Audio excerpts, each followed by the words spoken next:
The Aurelia, perched 62 floors above the ceaseless pulse of Chicago, was less a restaurant and more a cathedral dedicated to the worship of wealth.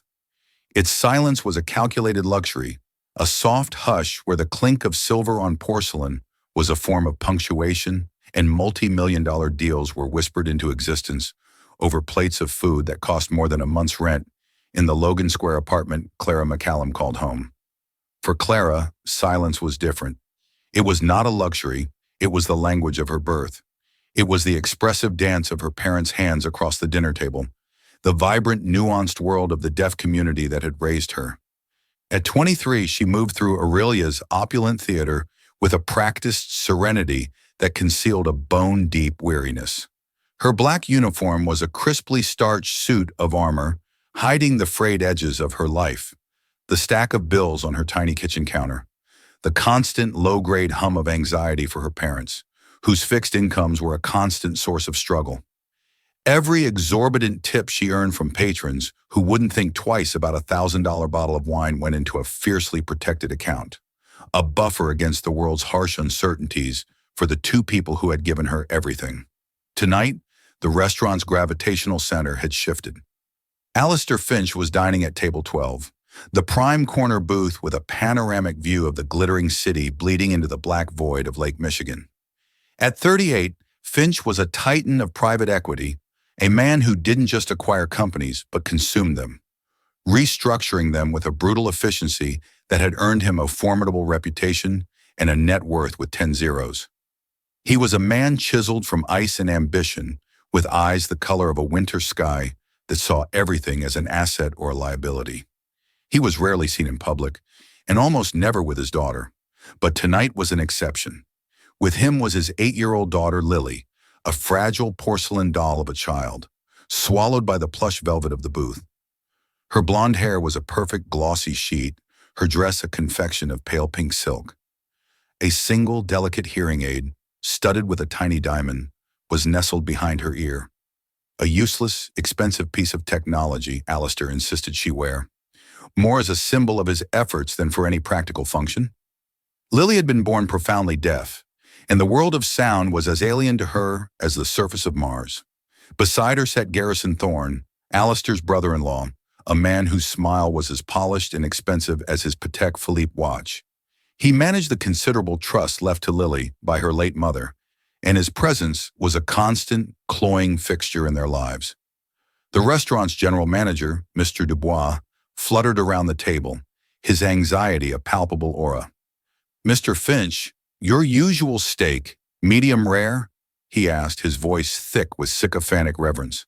Alistair nodded, his attention fixed on a financial report on his tablet. "Yes, and for my daughter," his voice, usually a sharp instrument of command, faltered for a microsecond. "The chicken, no sauce, plain." Dubois turned his practiced, overly enthusiastic smile on the child. He leaned in close, raising his voice and over-enunciating his words as if speaking to a tourist.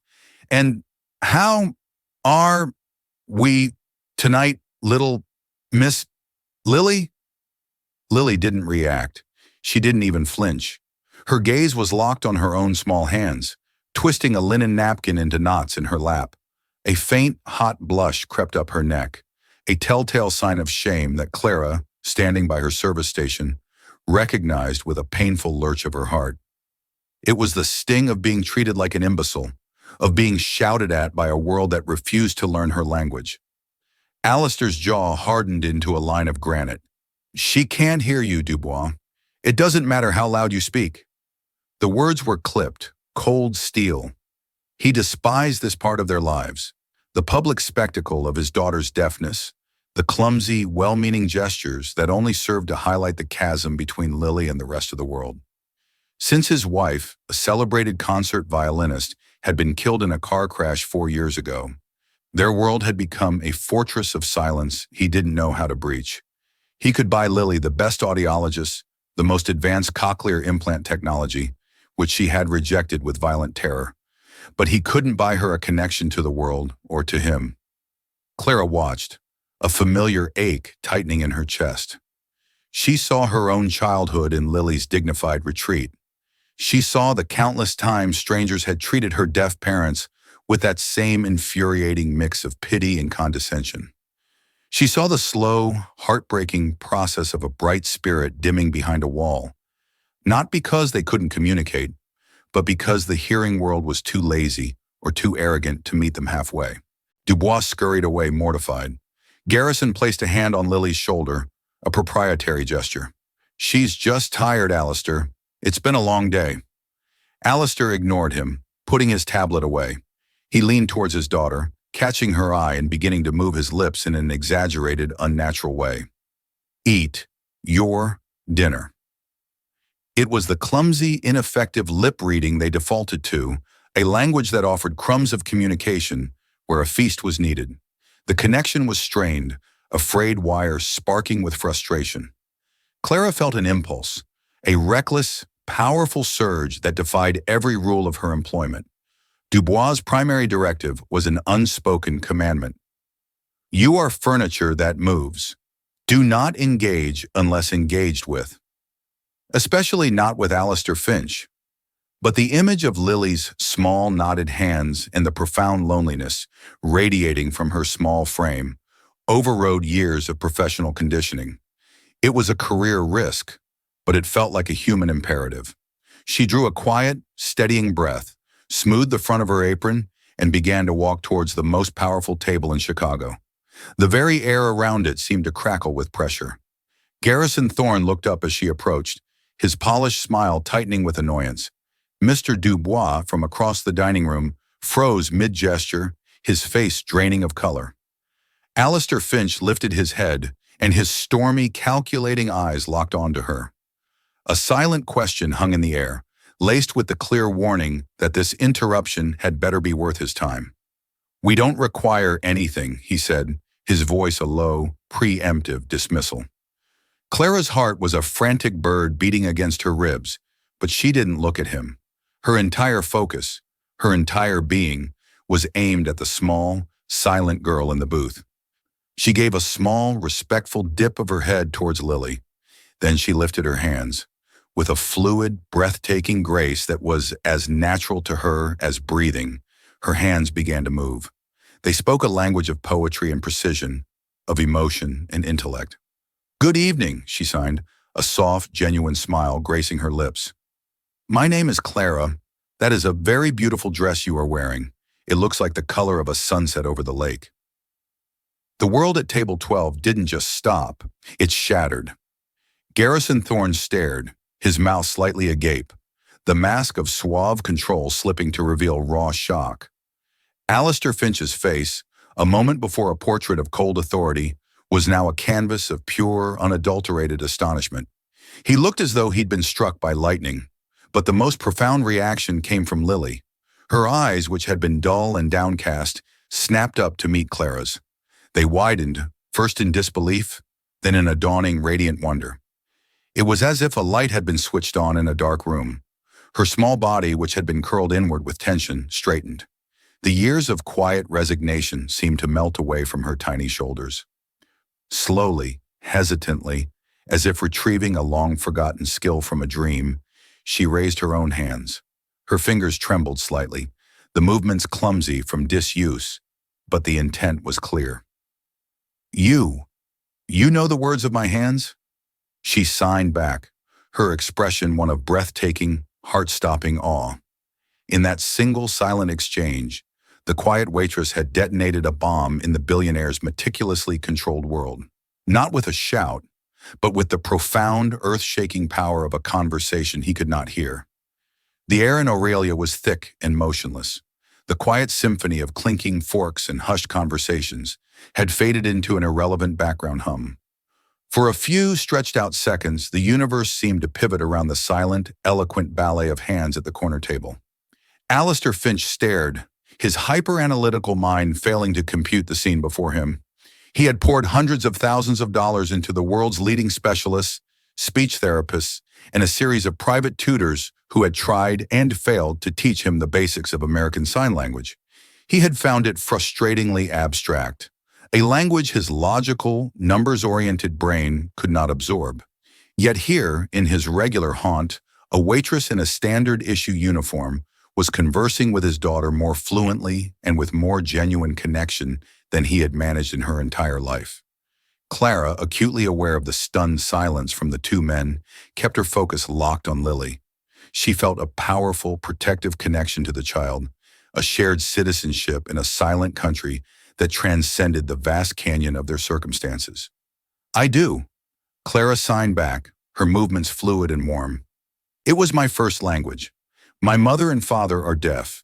They taught me before I could even speak." She tilted her head. "I bet you have a lot to say." A brilliant, tear-bright smile bloomed on Lily's face. It was a full, unreserved expression of joy, a sight so rare that Alistair felt a painful clench in his chest. His daughter's hands moved with more confidence now, a torrent of communication breaking through a 4-year dam. "My mommy taught me signs." Lily signed, her eyes shining. "We had secret names for the flowers in her garden. The roses were red kisses, the daisies were sun stars. But since she went to heaven, no one speaks my language anymore. Daddy tries, but his hands are too slow." She glanced at her father, a look of love mixed with a child's simple, honest assessment. Alistair watched the exchange, a storm of conflicting emotions churning inside him. Amazement, a deep, gnawing guilt, and a terrifying flicker of hope. He was seeing a ghost, not the ghost of his wife, but the ghost of his daughter. The bright, engaged child she had been when her mother was alive. The thick fog of sorrow and isolation that perpetually surrounded her was lifting, burned away by the warmth of this stranger's attention. He had been trying to fix her deafness, to fill the silence with technology and tutors, when all she had ever needed was to be heard. Clara responded to Lily with the gentle empathy of a native speaker. "Secret names are the best kind. I bet the garden misses your conversations." Before Lily could reply, Alistair finally found his voice, which came out as a rough, strangled sound. "How?" he asked, his tone stripped of its usual authority, leaving only raw, urgent curiosity. "Where did you learn that?" Clara finally turned her gaze to him.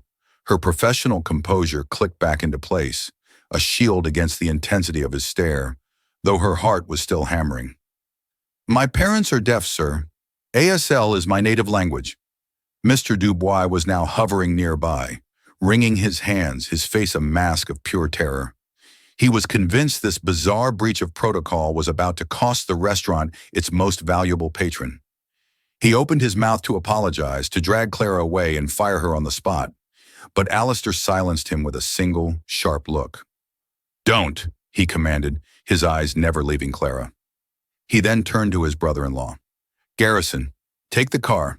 My meeting with the board is canceled tomorrow. In fact, clear my entire schedule." It was an unequivocal dismissal. Garrison, though visibly surprised and annoyed, rose with practiced smoothness. He gave Lily a perfunctory pat on the head and shot Clara a look that was both assessing and deeply resentful before departing. The table was now an island of intimacy in the crowded room, occupied only by a father, his daughter, and the waitress who had just become the most important person in their world. "Please," Alistair said, his voice softer now, almost pleading. He gestured to the empty chair Garrison had vacated. "Sit." "Sir, I can't. I'm on duty," Clara stammered, acutely aware of Dubois' panicked face in her peripheral vision. "No, you're not," Alistair stated, not as a request, but as a fact. "As of this second, your employment here is terminated. You now work for me." He looked past her to the terrified manager. "Dubois, a severance package for Ms. McCallum, 6 months' salary, and add a $5,000 tip to my bill for the inconvenience. She will be leaving with me." Dubois blinked, the sheer monetary force of the command short-circuiting his panic. He simply nodded, dumbstruck, and retreated. Overwhelmed and reeling, Clara slowly sank into the plush velvet chair. It felt like stepping through a looking glass into another dimension. Lily beamed at her, her entire small body radiating a happiness that was almost tangible. She reached across the table and tentatively touched Clara's hand. "Will you teach my daddy?" Lily signed, her expression alight with a hope so fierce it was heartbreaking. For the next hour, as the restaurant slowly emptied, a conversation unfolded. unlike any other Aurelia had ever witnessed. Clara, initially a bundle of nerves, soon found herself acting as a bridge across a chasm of grief and misunderstanding. She translated as Lily with unburdened enthusiasm, told her father about a dream she'd had, about a funny thing the cat did that morning, about how she missed the sound of her mother's violin. Not the sound itself, but the way the vibrations felt through the floorboards. Alistair listened, utterly captivated. He learned more about his daughter's inner life in that single hour than in the 4 years since his wife's death. He learned she wasn't a sad, broken thing. She was a clever, funny, observant child trapped in a well-meaning prison of silence. And he found himself watching Clara. He saw the way her brow furrowed in concentration as she conveyed the subtle nuances of Lily's signing, the passion that lit up her face as she explained a specific sign's origin, the quiet, unshakable dignity that radiated from her. She wasn't intimidated by his power or his wealth. In this moment, she held all the cards because she spoke the only language that mattered. As the evening concluded, Alistair knew that a simple job offer was insufficient. This wasn't a problem to be solved. It was a life to be rebuilt. His and Lily's. "Ms. McCallum, Clara," he began, leaning forward, his intensity pinning her to her seat. "I have a proposition. It is unorthodox, and it would require a significant change to your life." Clara's mind raced. She thought of her parents, of her precarious finances, of the little girl beside her whose eyes were finally shining. "What kind of proposition, Mr. Finch?" "I want you to move into my home. I want you to be Lily's full-time companion, interpreter, and tutor. I want you to immerse her in the language that is rightfully hers. I want you to teach me," he said, the admission costing him a visible effort. "I want you to bridge the silence in my house." He paused, letting the magnitude of the offer sink in. "I will pay you $250,000 a year, and I will cover all of your family's living and medical expenses, whatever they need." Clara's breath hitched. The number was so vast, so utterly life-altering, she could barely process it. It wasn't a salary, it was a rescue. It was freedom from worry for her parents. It was a future she had never dared to imagine. Before she could form a reply, Lily turned to her, her small hands moving with desperate urgency. "Please say yes," she signed, her eyes wide and pleading. "Please be my voice." Looking at the hopeful face of the lonely child and thinking of the secure future she could provide for her parents, Clara knew there was only one possible answer. Her life, a predictable hand-to-mouth struggle just hours ago, had been irrevocably and terrifyingly upended. "Yes," she said, her voice a near whisper. "Yes, I'll do it." The following morning, Clara's world shifted on its axis. A sleek black town car, silent as a phantom, arrived outside her weathered brick apartment building. The driver, a kind-faced man named George, called her Ms. McCallum and opened the door as if she were royalty. The drive took her from the familiar, gritty streets of Logan Square to the opulent, tree-lined grandeur of Lincoln Park, where Alistair Finch's home, a formidable graystone mansion that consumed half a city block, stood like a private fortress. As she stepped into the cavernous marble foyer, she was met by a woman with a severe gray bun and an expression of chilly disapproval. "I am Mrs. Gable, the household manager," the woman announced, her gaze sweeping over Clara's simple jeans and worn leather jacket with disdain. "Mr. Finch is in his office. Lily is in the solarium. I trust you will be discreet." The mansion was breathtakingly beautiful, but profoundly sterile. It felt less like a home and more like a museum curated by a ghost. Sunlight streamed through massive windows, illuminating priceless art in polished, empty surfaces. It was a gilded cage, and Clara felt a sudden, sharp pang of understanding for the little girl trapped within it. She found Lily in a vast, glass-walled room overflowing with exotic plants, a stark contrast to the rest of the home's muted tones. It had clearly been her mother's sanctuary. Lily was curled on a window seat, sketching in a large notepad. When she saw Clara, her face broke into a smile of pure, unadulterated relief. "You came," she signed, scrambling off the seat and running to her. "I was scared it was a dream." "I'm here," Clara signed back, her heart swelling. "And I'm very real." Now what are you drawing?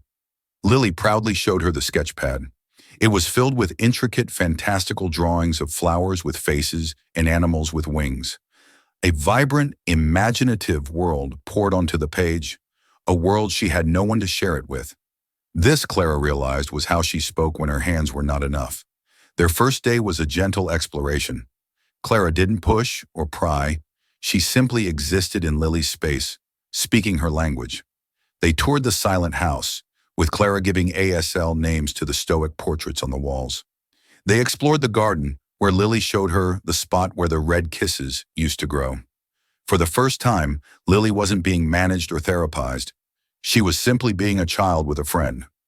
While they were in the garden, Garrison Thorne made an unannounced visit. He emerged onto the stone terrace, his smile as bright and cold as the afternoon sun.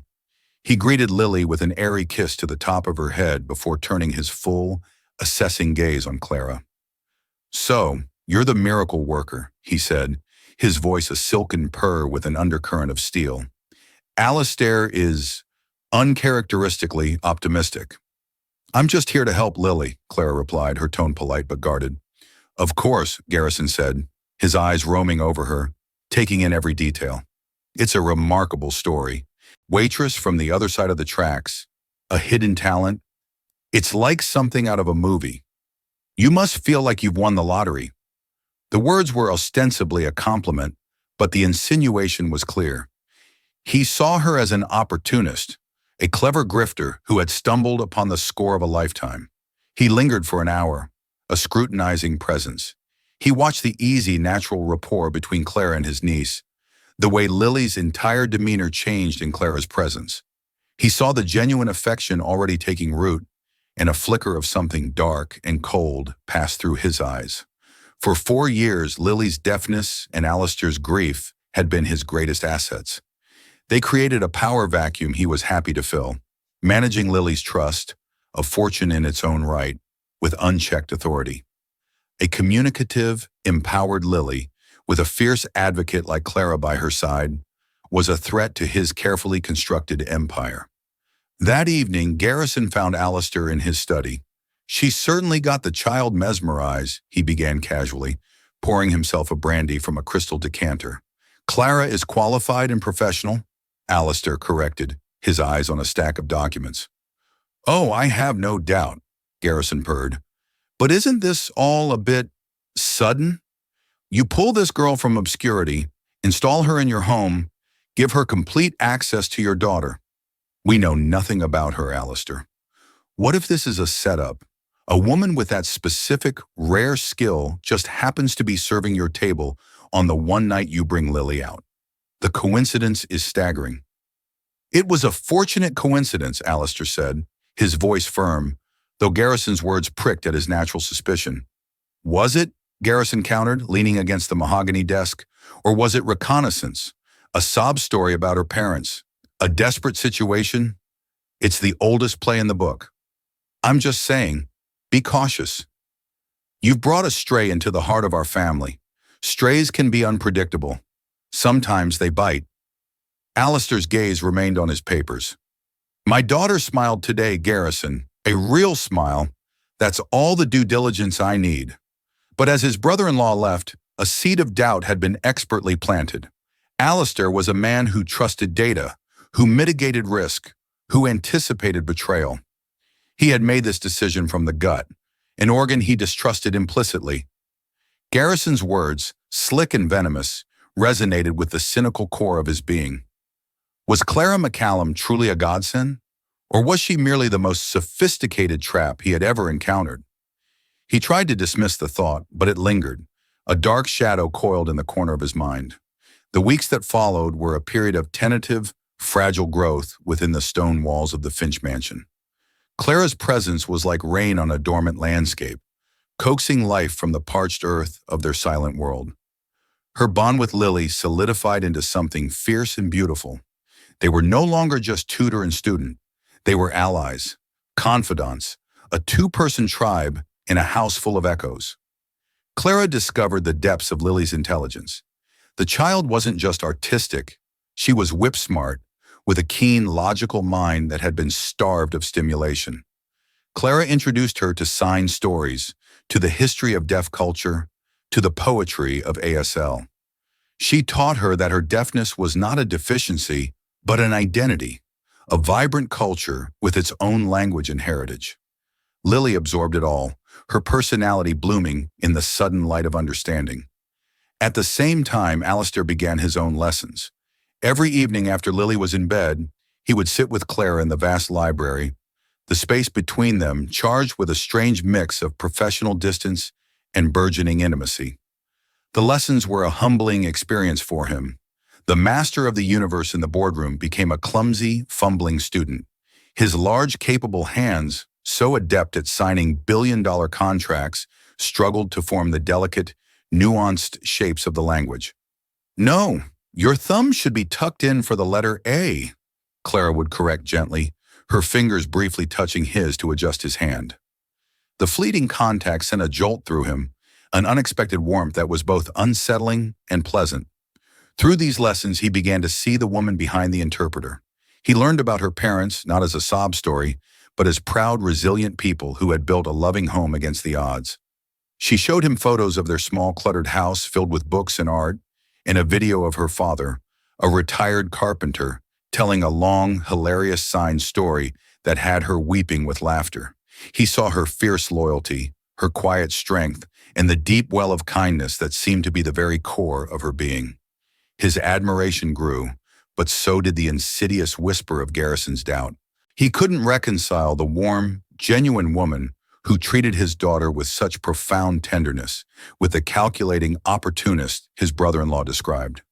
He tasked his security team with a background check, telling himself it was standard procedure. The report came back clean but detailed. It outlined her precarious finances, a small student loan she was struggling to pay, and the fact that her parents' aging home was in desperate need of repairs they couldn't afford. The facts were neutral, but through the lens of suspicion, they formed a powerful motive. One afternoon, Garrison arrived with a stack of documents from Lily's trust. "Just the quarterly reports for you to sign off on, Alistair," he said smoothly, spreading them on the library table where Clara and Lily were reading. Lily, now more confident, looked up. With Clara's encouragement, she was beginning to take an interest in the things that were hers. "What is that?" she signed to Clara. "It's paperwork about your trust fund, sweetheart," Clara explained. "The money your mother left for you." She glanced at the top sheet, a summary of philanthropic disbursements. She noticed a line item, the Ellington Academy for Youth Music. She remembered Alistair mentioning it was his late wife's beloved alma mater, a place she had supported passionately. "The Ellington donation seems lower this quarter," Clara observed aloud, more out of idle curiosity than suspicion. Garrison's smile didn't flicker, but his eyes went cold for a fraction of a second. Budgetary reallocations. We're funneling more into a high-yield tech portfolio for Lily's long-term growth, much more efficient than sentimental donations. He turned to Lily and gave her a condescending pat. "Don't you worry your pretty little head about it. Uncle Garrison is making your money grow." Lily recoiled from his touch and signed sharply to Clara. "Mommy loved that school. She said music was for everyone, even for people who feel it instead of hear it." When Clara translated, a shadow passed over Alistair's face. His wife's last project had been to fund a program at Ellington for haptic instruments designed for deaf and hard-of-hearing students. "Garrison," Alistair said, his voice quiet, "let's ensure we restore the funding to its previous levels. It's what she would have wanted." "Of course, Alistair. Whatever you say," Garrison agreed easily, but he shot a look at Clara, a flash of pure, unadulterated venom. It was gone in an instant, but Clara saw it. In his mind, she wasn't just an interpreter.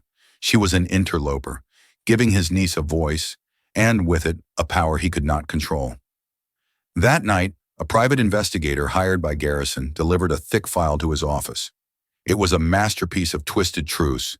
It contained photos of her parents' modest, slightly dilapidated home, framed as a sign of neglect. It included copies of her loan agreements, highlighted and annotated to look like a mountain of reckless debt. Most damningly, it contained a heavily edited transcript of an interview with a disgruntled former employee from Aurelia who claimed Clara had been obsessed with the restaurant's wealthy clientele and had specifically researched Alistair Finch before he came in that night. It was a lie, but it was a plausible one. Garrison smiled, a thin, predatory expression. He had the weapon he needed. He picked up the phone. "Alistair," he said, his voice grave with manufactured concern. "I have something you need to see. It's about Ms. McCallum. I'm afraid my initial concerns were more valid than I ever imagined." The confrontation, when it came, was not a storm, but a sudden, brutal ice age. Alistair summoned Clara to his study late that night. The room, usually a warm, inviting space of leather and wood, felt like a courtroom. He wasn't sitting behind his desk. He was standing by the cold fireplace, his back to her, staring into the empty grate. The thick file Garrison had given him lay open on the mantelpiece. "I've been a fool," he said, his voice devoid of all warmth. It was the voice he used for hostile takeovers, a flat, metallic instrument of destruction. Clara's heart began to pound. "Alistair, what's wrong?" He turned, and the man she had been getting to know, the grieving husband, the fumbling father, the tentative student, was gone. In his place stood the ruthless titan of finance, his eyes frozen over with suspicion and betrayal. "How much of it was real?" he asked, his voice dangerously quiet. "Any of it? Or was it all part of the long con? The lonely girl, the deaf parents, the perfectly timed intervention? It was a brilliant strategy. I'll give you that." He gestured to the file on the mantel. "I have it all here.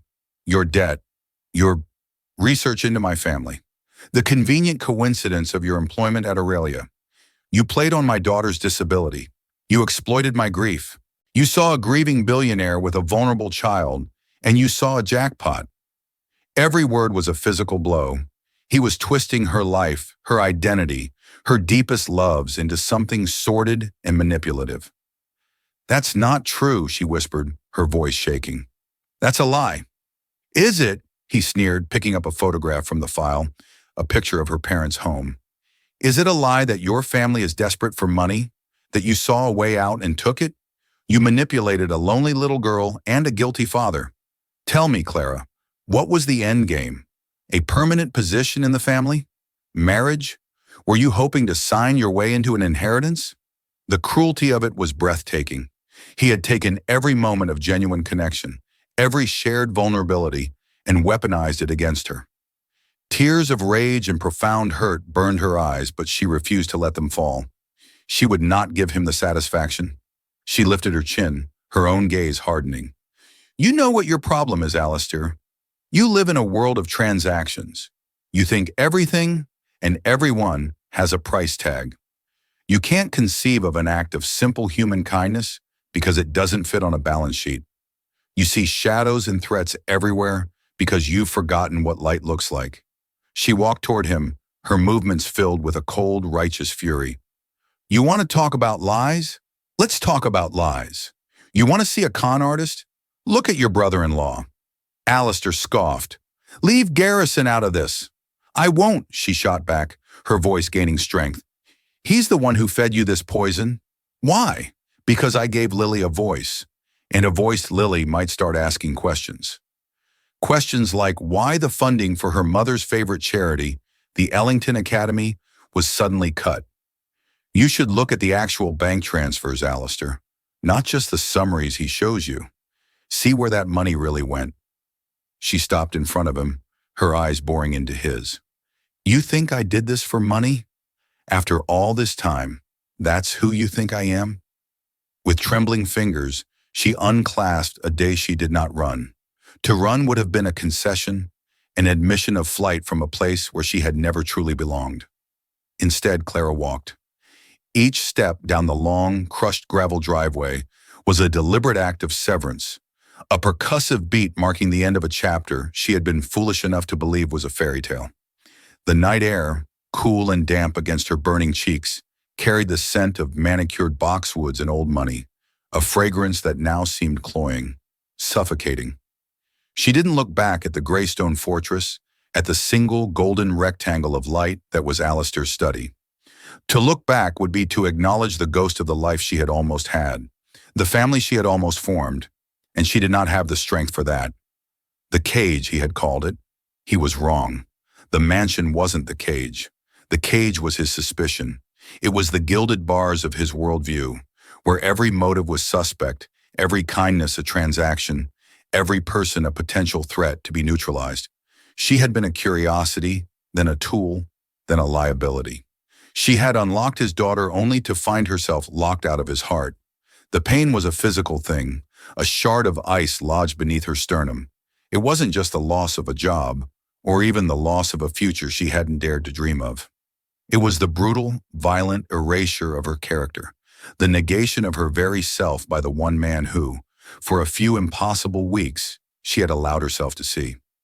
By the time she reached the ornate wrought iron gates, her righteous fury had cooled, leaving behind the hollow, echoing ache of grief. She didn't call a car. She walked block after silent, tree-lined block until the grandeur of Lincoln Park bled into the familiar, vibrant grit of her own neighborhood. The city lights, which from Alistair's penthouse restaurant had looked like a scattered handful of diamonds, were now just street lamps, casting a jaundiced, lonely glow on the pavement. She was back in her world, a world of cracked sidewalks and the distant wail of sirens. A world where silence was not a luxury, but a language of love and community. It was a world she had almost been able to save her parents from. The thought of their faces, of the hope she had kindled in them, was the final, devastating blow. She stumbled into her small apartment, the silence within its walls a stark, pathetic contrast to the profound, living silence she had left behind, and finally she allowed herself to break. Inside the study, the silence Alistair had cultivated for years returned with a vengeance. It was no longer a shield but a mirror, reflecting the vast emptiness of his life. The gold bracelet in his hand was heavy, its delicate links a chain of accusations. Her parting words about Garrison and the Ellington Academy circled him like vultures. Look at the actual bank transfers, Alistair. Not just the summaries he shows you.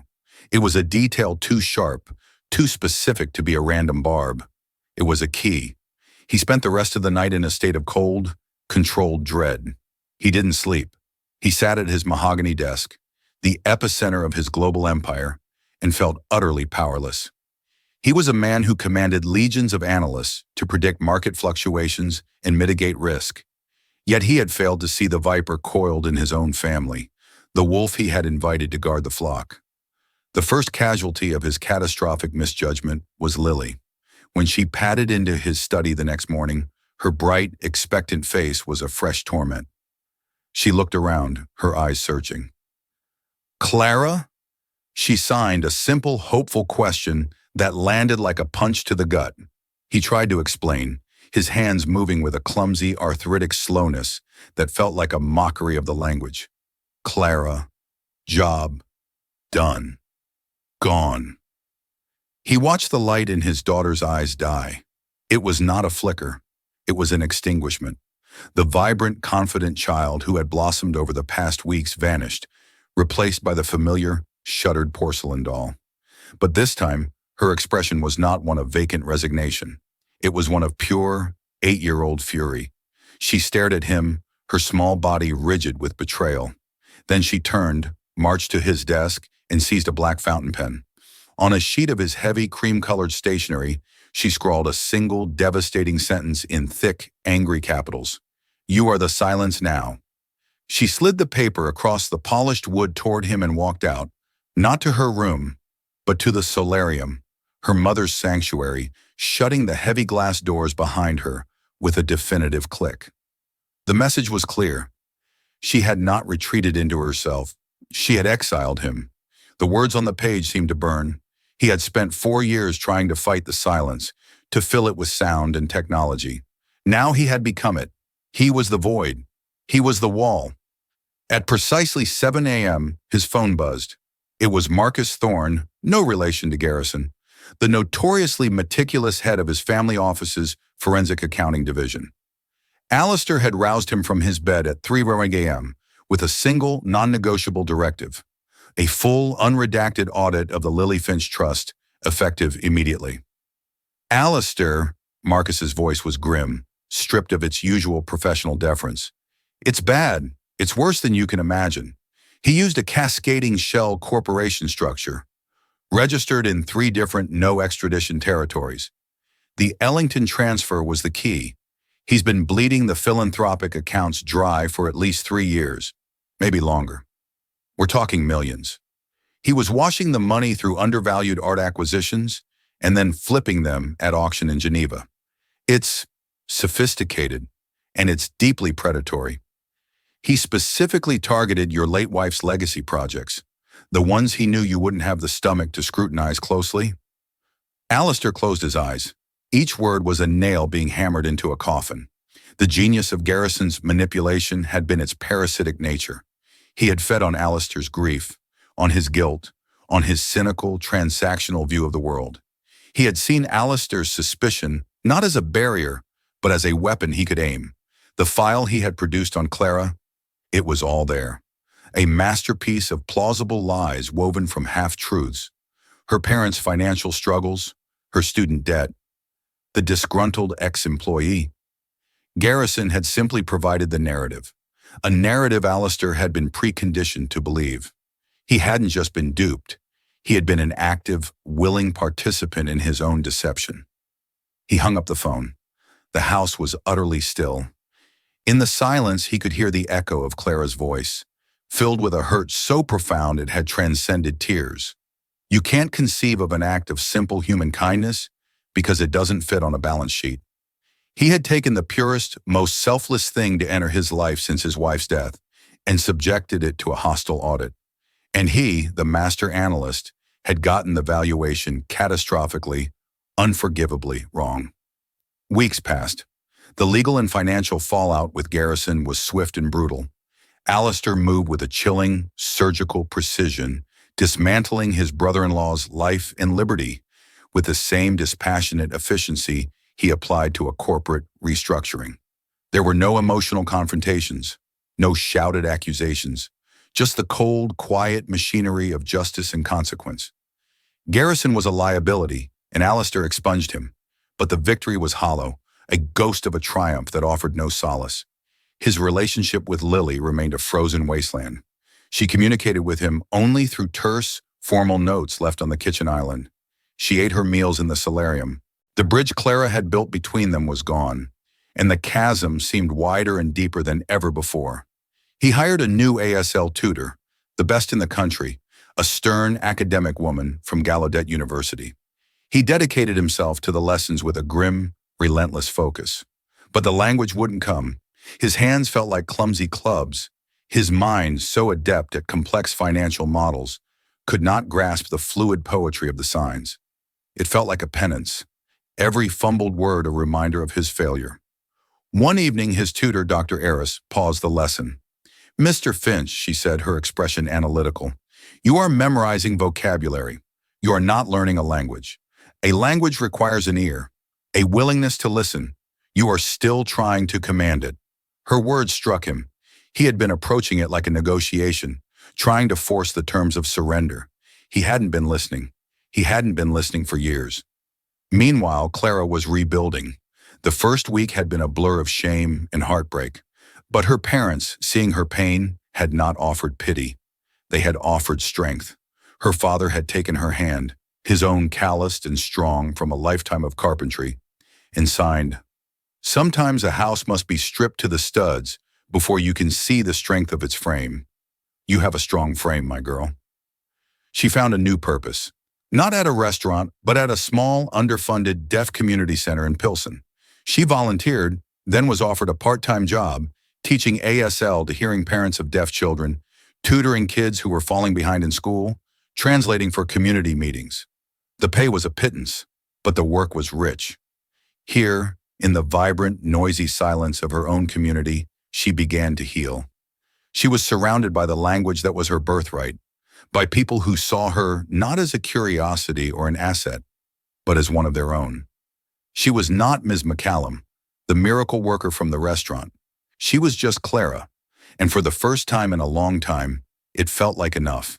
She thought of Alistair and Lily, of course. The thoughts were unbidden, sharp pangs of memory that would surface when she saw a little girl with blonde hair or a man in a perfectly tailored suit. She hoped Lily was okay. She hoped Alistair had found someone else. She told herself it was better this way. Their worlds were never meant to intersect, only to collide. One Saturday afternoon, she was in the community center's main room, leading a circle of small children in a signed story about a mischievous bear. The room was filled with the silent music of their moving hands and the occasional peal of laughter. She was so absorbed in the story, her face animated, her hands painting pictures in the air, that she didn't notice the man standing hesitantly in the doorway.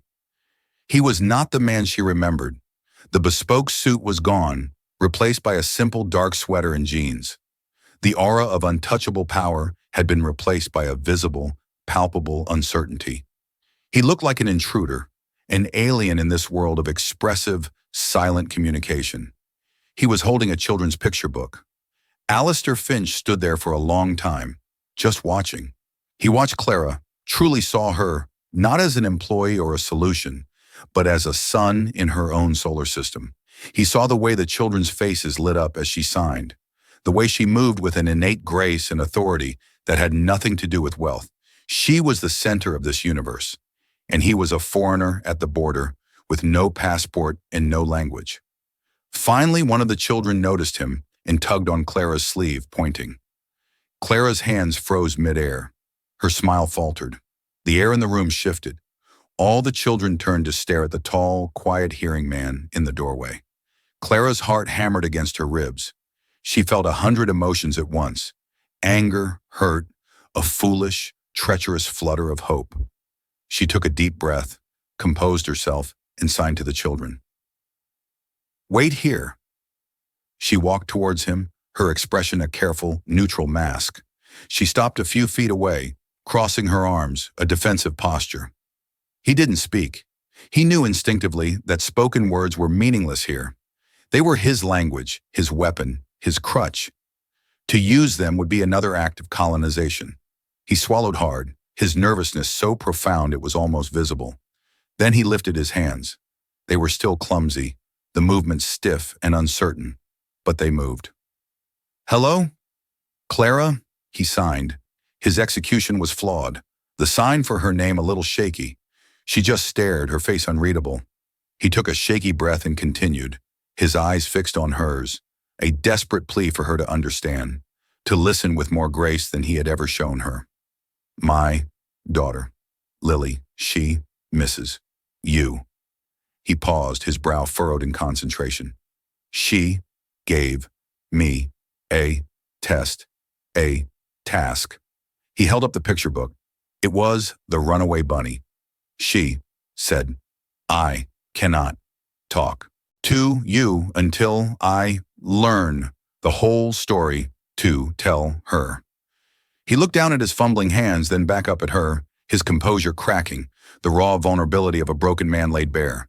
"I have practiced for weeks. I am not good, but I am here to try." Clara's carefully constructed walls began to crumble. This was not a power play. This was not a grand, empty gesture. This was penance. This was work. This was a man who had commanded boardrooms and leveled corporations, humbling himself to learn a children's story in a foreign language. Not to win her back, but simply to earn the right to speak to her at all. She gave a small, almost imperceptible nod. It was all the encouragement he needed. He began. Standing in the middle of the crowded community center, surrounded by the silent, curious stares of her people, Alistair Finch told the story of the runaway bunny. His hands stumbled. He mixed up the sign for boat with the sign for cloud. He had to stop and restart the passage about the bunny becoming a fish in a trout stream. He was sweating, his face pale with exertion. Clara watched mesmerized. She wasn't watching a billionaire. She was watching a father, desperately trying to build a bridge back to his child, brick by agonizing brick. She saw the weeks of lonely, frustrating practice behind every flawed sign, and in his struggle, she saw something she had never seen in him before: true, profound humility. When he finally finished, his hands dropped to his sides, exhausted. The room was silent. Then one of the small children, a little boy with bright, curious eyes, began to clap, not by making noise, but in the deaf way. by raising his hands and twisting his wrists. Soon all the children were doing it. A silent, shimmering ovation for the clumsy, earnest hearing man. Tears welled in Clara's eyes, blurring the image of Alistair's exhausted, hopeful face. She walked him outside into the small concrete courtyard behind the building. The sounds of the city felt distant. "The foundation is real," he said, his voice rusty from disuse. "The Lily Finch Foundation for Deaf Arts and Education. I've endowed it. Its first act was to settle your parents' mortgage and establish an annuity for them. They will never have to worry about money again." Clara flinched. "Alistair, I told you." "It's not for you," he interrupted gently. "It's for them. It's restitution. It doesn't absolve me of anything." He looked at her, his gaze direct and stripped of all artifice. "The foundation has a board. It has a mission statement. It has an endowment of $50 million. But it has no soul. It has no director. Because the only person on earth qualified to run it, the only person with the integrity, the passion, and the heart to make it mean something, is you." He reached into his pocket and pulled out the delicate gold bracelet. It gleamed in the afternoon sun. "This was a transaction," he said, his voice thick with shame. "It was a gift from a man who thought he could buy affection, who saw you as an asset to his life. I want to give it back to you, not as a transaction, but as a promise." He held it out, not to her wrist, but on his open palm. "A promise to listen, a promise to keep learning, a promise to build things, not buy them, a promise to be a man worthy of my daughter's love and your respect." The world seemed to hold its breath. It wasn't an apology, it was a metamorphosis. He hadn't just learned a few signs, he had begun to learn a new way of being. He had walked out of his fortress and into the world, seeking not to conquer it, but to understand it. Slowly, Clara reached out. She didn't take the bracelet. Instead, she gently closed his fingers over it. "Keep it," she said softly, "until you've learned the whole book by heart." A slow smile spread across Alistair's face, a genuine expression of relief and dawning joy that reached his tired eyes. It was not forgiveness. Not yet. It was something far more valuable.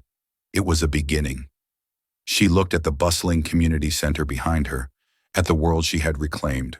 Then she looked at the man before her, a man who had shattered her world and was now painstakingly trying to help her build a new, better one. She lifted her hands, the movements now fluid, clear, and filled with a light he had been terrified he would never see again. "Okay, Alistair," she signed. "Let's begin."